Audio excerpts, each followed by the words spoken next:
Hey guys, welcome back to my channel. Now, in this video, you're going to see a beautiful brush pen artwork.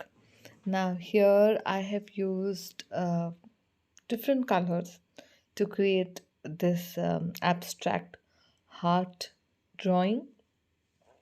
Now, if you have to see, art therapy is proven to be one of the best activities for the mind, right? You must have seen in my other videos, there are many activities that you could see and use and practice and also see the difference. Now, color plays a vital role because in general, color is associated with a person's emotion, right? Be it mental or physical state. So that is how a person would go ahead, and choose their color. So they have liking towards certain colors, right? And studies has shown that when the red color was shown to some of people, their heart rate increased, and that definitely, there was lot of adrenaline that was pumped into the bloodstream.